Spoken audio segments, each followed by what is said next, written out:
नमस्कार दोस्तों, स्वागत है आपका ऑनलाइन तैयारी में, जहां हम रीजनिंग के कॉन्सेप्ट्स को आसान और इंटरेस्टिंग तरीके से समझेंगे। अगर आप रीजनिंग को समझने में दिक्कत महसूस करते हैं तो यह वीडियो आपके लिए है।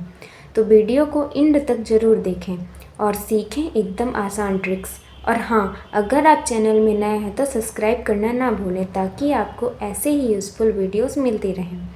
आज हम बात करेंगे रीजनिंग क्वेश्चंस के टाइप्स के बारे में, जो हर कम्पिटिटिव एग्ज़ाम्स के लिए इम्पॉर्टेंट है।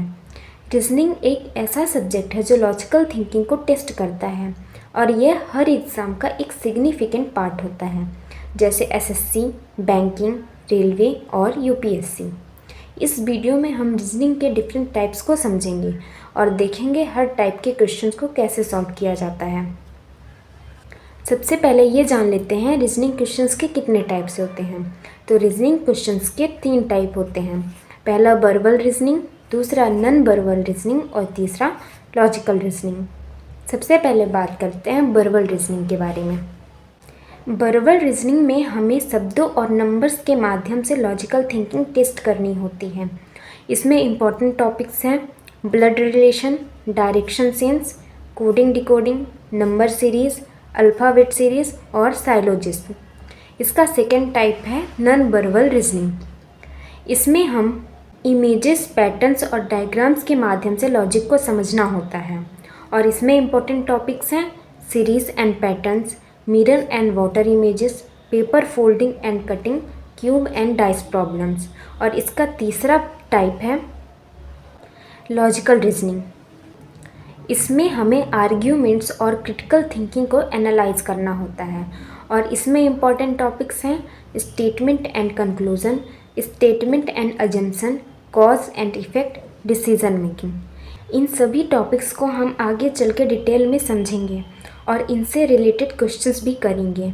मैं आपको इन सभी टॉपिक से रिलेटेड पीडीएफ दूंगी, जिसमें मैंने क्वेश्चंस को 3 लेवल में डिवाइड किया है, सिंपल, मॉडरेट और एडवांस, जिससे आपको टॉपिक से रिलेटेड क्वेश्चंस और भी क्लियर होंगे। तो चलिए सबसे पहले बात करते हैं वर्बल रीजनिंग की एक इम्पॉर्टेंट टॉपिक ब्लड रिलेशन की, जिसका हिंदी अर्थ है रक्त संबंध। रक्त संबंध वे संबंध होते हैं जो खून के रिश्ते, विवाह या पारिवारिक जुड़ाव के माध्यम से बनाए जाते हैं, जैसे पिता, माता, भाई, बहन, चाचा, बुआ, दादा, दादी, नाना, नानी आदि। किसी से भी हमारा खून का रिश्ता हो उसे ब्लड रिलेशन कहते हैं। इस क्वेश्चंस को सॉल्व करने के लिए हमें जनरेशन गैप को समझना बहुत ज़रूरी है। जनरेशन मतलब पीढ़ियाँ। रक्त संबंधों को आमतौर पर 3 पीढ़ियों में डिवाइड किया गया है। तो चलिए देखते हैं वो 3 पीढ़ियाँ कौन सी हैं। पहली पीढ़ी, जिसे फर्स्ट जनरेशन या ओल्डर जनरेशन भी कहते हैं, जैसे पिता, माता, चाचा, बुआ, जो कोई भी हमसे बड़े होते हैं वो फर्स्ट जनरेशन में आते हैं। दूसरी पीढ़ी, जिसे हम सेम जनरेशन भी कहते हैं, जैसे भाई बहन, चचेरे भाई बहन, जो हमारे एज के होते हैं या सेम जनरेशन के होते हैं, उन्हें सेकेंड जनरेशन कहते हैं। और थर्ड जनरेशन क्या है? यंगर जनरेशन, जो हमसे छोटे होते हैं, जैसे बेटा, बेटी, भतीजा, पोता, पोती, भतीजी, कोई भी जो हमसे छोटा है वो यंगर जनरेशन में आता है। फर्स्ट जनरेशन या ओल्डर जनरेशन को हम अप एरो से डिनोट करेंगे और दूसरी पीढ़ी या सेम जनरेशन को हम लेफ़्ट या राइट एरो से डोनेट करेंगे और थर्ड जनरेशन या यंगर जनरेशन को हम डाउन एरो से डिनोट करेंगे। ब्लड रिलेशन के क्वेश्चंस को सॉल्व करने के लिए आपको सबसे पहले फैमिली ट्री को समझना होगा, जैसे आपके भाई, बहन, पत्नी, ये सभी सेम जनरेशन में आएंगे और इन्हें आप लेफ़्ट या राइट एरो से डोनेट करेंगे। आपसे छोटे या यंगर जनरेशन, जैसे आपके बेटा, बेटी, आपके भाई के बेटा, बेटी, ये सब यंगर जनरेशन में आएंगे, यानी ये आपसे छोटे होंगे और इन्हें आप डाउन एरो से डोनेट करेंगे। आपके पोता, पोती, ये भी आपसे छोटे हैं, इन्हें भी आप डाउन एरो से डोनेट करेंगे। आपसे बड़े या एल्डर जनरेशन, जैसे आपके मम्मी, पापा, चाचा, बुआ, चाची, मामा, मामी, मौसी, ये सब आपसे बड़े हैं, तो इन्हें आप अप एरो से डोनेट करेंगे और ये सब सेम जनरेशन में आएंगे। इनसे भी बड़े जैसे आपके बब्बा दादी, नाना नानी, ये भी आपसे बड़े हैं तो इन्हें भी आप अप एरो से डोनेट करेंगे और ये सभी सेम जनरेशन में आएंगे। और हाँ, अगर मेल हैं तो आप इन्हें प्लस साइन से डोनेट करेंगे और अगर फीमेल है तो उन्हें आप नेगेटिव साइन से डोनेट करेंगे। और ये कंप्लीट डायग्राम को हम फैमिली ट्री बोलते हैं। चलिए इसे एक एग्जाम्पल की हेल्प से समझते हैं। क्वेश्चन क्या दिया गया है हमें? एक महिला ने एक आदमी की ओर इशारा करते हुए कहा, यह मेरे बेटे की माँ के पति हैं। वह आदमी उस महिला से क्या संबंध रखता है? बच्चे हमेशा कंफ्यूज हो जाते हैं कि किसके बारे में पूछा गया है, आदमी के या महिला के। तो आपको समझ जाना है, अगर कहीं से वर्ड लिखा है तो आपको वही बन जाना है जिससे पूछा गया है। तो आप बन जाइए महिला। अब एक बार फिर क्वेश्चन पढ़ते हैं क्या लिखा है। एक महिला ने एक आदमी की ओर इशारा करते हुए कहा, यह मेरे बेटे, यानी इस महिला के बेटे। ये बेटा इससे छोटा है तो इससे हम डाउन एरो से डोनेट करेंगे।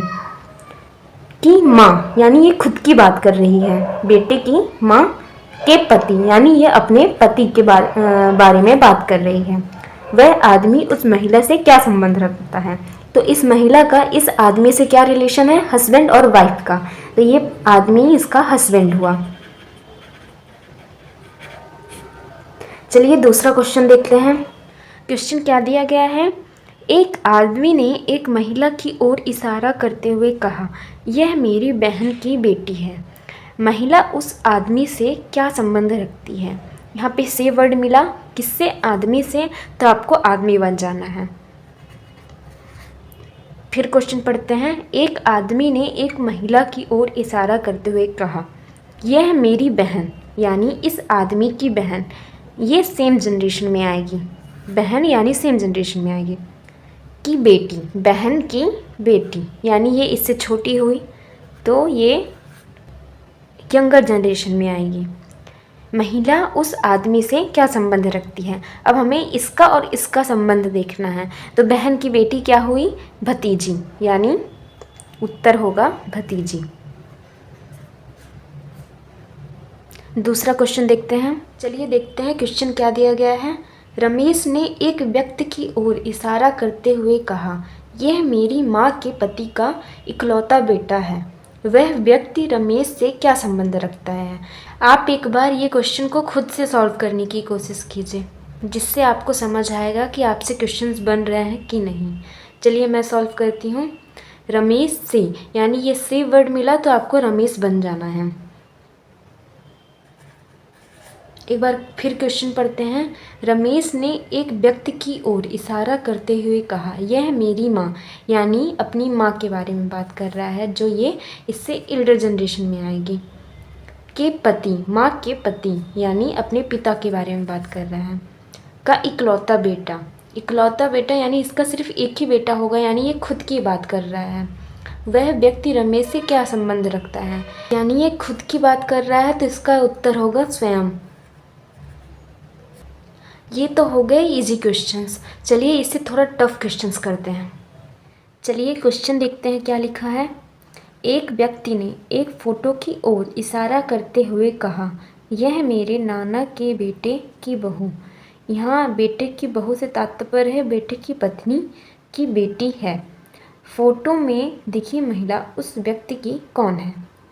तो इसमें से कहीं वर्ड नहीं है, तो इससे कंफ्यूज नहीं होना है। जिसके बारे में पूछा जाता है हमें उसी को लेके चलना है। तो इसमें व्यक्ति की कौन है, तो व्यक्ति के बारे में पूछा गया है, तो आप बन जाइए व्यक्ति।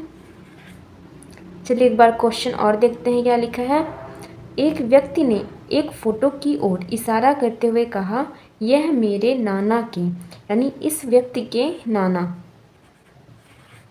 के बेटे, यानी नाना के बेटे, यानी इस व्यक्ति का मामा हुआ। ये इससे बड़ा है लेकिन इससे छोटा, तो इसके नीचे होगा और इसके बीच में। बेटे की बहू, अब इस नाना के बेटे की बहू, यानी बेटे की पत्नी की बात हो रही है। की बेटी, अब पत्नी की बेटी, यानी इस व्यक्ति की बहन की बात हो रही है। फोटो में दिखी महिला उस व्यक्ति की कौन है, तब इसके और इसके बीच में रिलेशन पूछा गया है। तो ये इसकी ममेरी बहन लगी। कैसे? इस व्यक्ति के नाना, नाना के बेटे यानी इसके मामा, मामा की बहू यानी मामा की पत्नी इसकी मामी, मामे की बेटी यानी इसकी ममेरी बहन। तो इसका उत्तर होगा बहन। अगला क्वेश्चन देखते हैं। चलिए देखते हैं क्वेश्चन क्या दिया गया है। एक महिला ने एक व्यक्ति की ओर इशारा करते हुए कहा, यह मेरे बेटे की पत्नी के ससुर के पिता का पोता है। वह व्यक्ति महिला से क्या संबंध रखता है? तो यहाँ महिला से, तो महिला की बात हो रही है, तो आप बन जाइए महिला। महिला ने एक व्यक्ति की ओर इशारा करते हुए कहा, यह मेरे बेटे यानी महिला के बेटे की पत्नी यानी बेटे की पत्नी यानी महिला की बहू के ससुर के पिता, बेटे की पत्नी के ससुर यानी महिला का हस्बैंड के पिता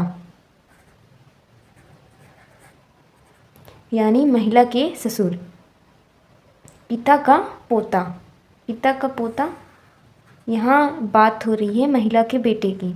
तो यह व्यक्ति महिला से क्या संबंध रखता है? तो महिला के और इसके बीच में संबंध पूछा जा रहा है, तो इससे महिला का संबंध बेटे का है, तो इसका उत्तर होगा बेटे। अब तक के क्वेश्चंस में हमें सिंपल सेंटेंस को पढ़ के रिलेशन को एनालाइज करना होता था, लेकिन कुछ क्वेश्चंस में हमें सिंबल की हेल्प से रिलेशन को समझना होता है। चलिए देखते हैं उन क्वेश्चंस को कैसे सॉल्व करते हैं। चलिए क्वेश्चन देखते हैं। किसी कूट भाषा में A-B का अर्थ है A B की बहन है। A@B का अर्थ है A B का बेटा है। A and B का अर्थ है A B की पत्नी है। A मोडुलो B का अर्थ है A B का पिता है। यदि P and Q modulo L R and K है तो Q का R से क्या संबंध है? हमें इस क्वेश्चन को देख के घबराना नहीं है, बहुत ही सिंपल है। बस इतना ध्यान रखना है, हैज़ का मतलब बहन, @ का मतलब बेटा, एंड का मतलब पत्नी और मॉडुलो का मतलब पिता। हमें क्या गिवन है? P and Q, एंड का मतलब पत्नी यानी P Q की पत्नी है। मैंने आपको बताया था अगर फीमेल होगी तो उसमें नेगेटिव साइन होगा और मेल होगा तो उसमें पॉजिटिव साइन। तो P पत्नी है Q की यानी P फीमेल है और Q मेल है।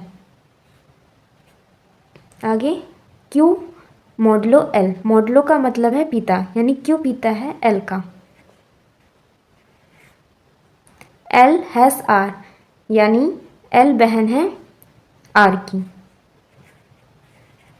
बहन है यानी ये फीमेल है। R and K, एंड का मतलब है पत्नी, तो R पत्नी है K की,